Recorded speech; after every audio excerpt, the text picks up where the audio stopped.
Ron, what up, baby? What's going on, man? You obviously were 18 when you started making money, Right. and you came from nothing to making money. Did you ever stop and think like, wow, I got to make these tough decisions at 21 and 22? Being a first generational moneymaker in the household is a scary thing. And for 18-year-old, I go from being sitting in classrooms in May, graduating high school, to being a multimillionaire a month later.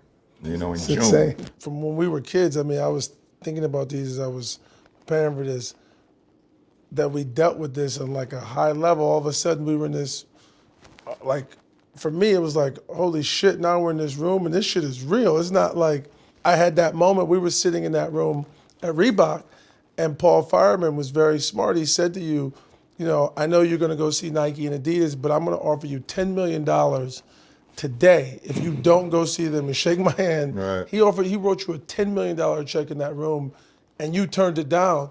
I can't say I would have turned it down. I mean, I think in the room I said, yo, let's take this check and get the hell out of here. But you turned it down. What was that thinking? Do you remember what you were thinking and why you did it? Right. I mean, I remember, first of all, it was one of the longest damn tables I ever seen in my life. Longest table, boardroom table. Yeah, it was one of the longest boardroom tables I ever seen in my life. And I had no idea what he was doing at the other end of the table. I just seen him writing. Yeah. And he was talking, had his head down. He was making sure he didn't get anything wrong on that on that check. And when he slid it down there and he said, listen, if you take this right now, you just promised me you won't go talk to Nike or Adidas. You can take this right now. And I was lost for words at the beginning. I mean, shit, we flew in. I flew in from Akron, Ohio, from Spring Hill, from the projects. I mean, our rent is like $17 a month. Exactly. And now I'm looking at a $10 million check. That you can leave with. Yeah, and go to high school and go back to the classroom the next day. I always tell people that you were going to homeroom the next morning. I was going to homeroom the next morning. So I'm like, holy shit. That's my first initial thing. And then I for some odd reason, I started thinking, like, if this guy, he's a great guy too, I still love him to this day. He's an unbelievable guy.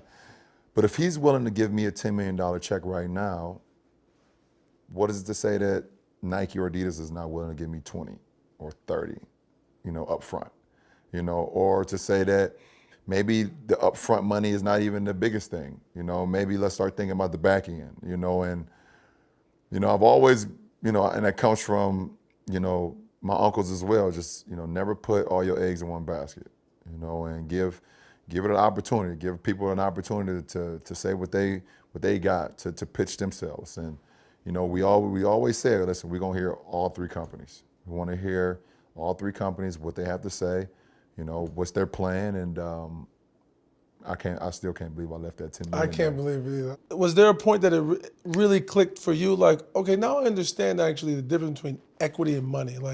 Like betting on myself long term versus just getting some money today. Yeah. Wow.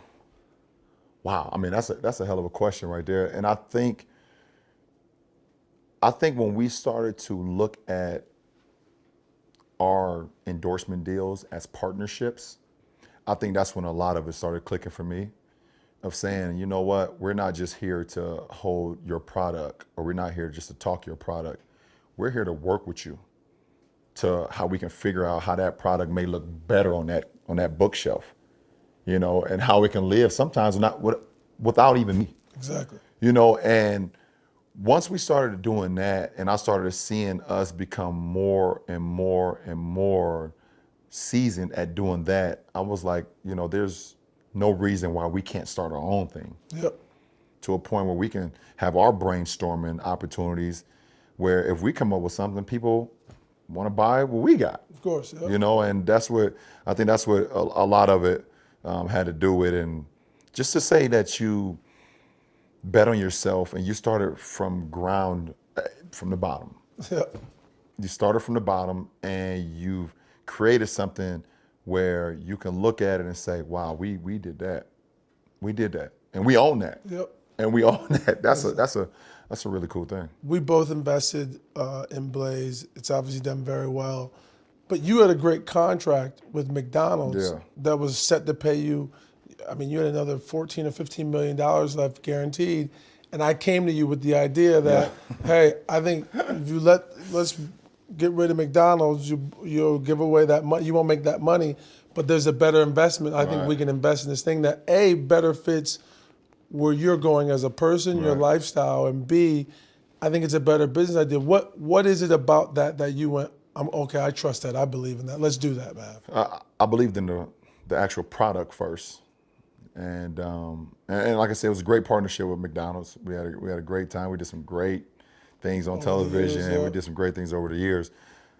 But I remember we went to UC Irvine. It's the first ever Blaze at UC First ever Irvine. Blaze, and we tasted the product, and the product was phenomenal. You know, and I actually took a pie back to the hotel as well.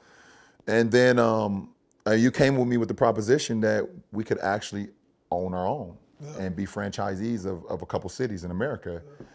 And the numbers that you were showing me, the potential that we could make if we just put the time and effort into it, exceeded, you know, what McDonald's would be guaranteed me for over the next 4 years. But more importantly, I think for me, it was like, oh wow, we get to actually build this. We can be a part of. We can be a part of something that's. Forget the money. Exactly. Yeah, forget the money. We can actually build something. Yep. And if it doesn't become successful, then I can only blame myself, because I know the product is that damn good. Like, I taste the product. I went there. I see how cool it was to go up there, and you just like. I remember going to Ponderosa as a kid, like a buffet. I want that. I want that. I want that. I want that. Choices. Boom. You eat 2 minutes. And that was the same thing with the pie. I was like, listen, I want this. I want that mix. I want that sauce. I want that ingredient. I want that topping. 2 minutes later, you got a fresh pie. Exactly. I was like, if we can, who doesn't like pizza?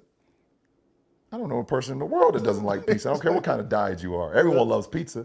So I was like, if we can't make this successful, then we're in the wrong business anyway. Exactly. How do you let that ego go and ask questions like, wait a minute, explain this to me, explain that to me, when you need all that ego to compete in the basketball Right. game? Throughout this journey of mine, I've just like, you know, we always talk about the process.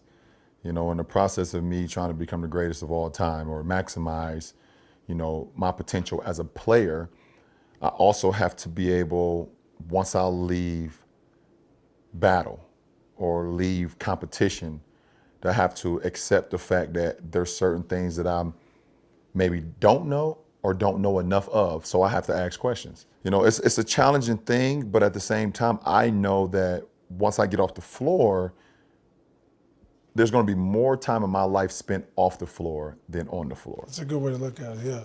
You spend more, exactly. So from age 9 to, if you make it to 40, that's 31 years of your life. But from 40 to 85, 90, hopefully I'm lucky to get to 90, that's 50 years. So, you know, I still have to live life, you know, beyond the hardwood.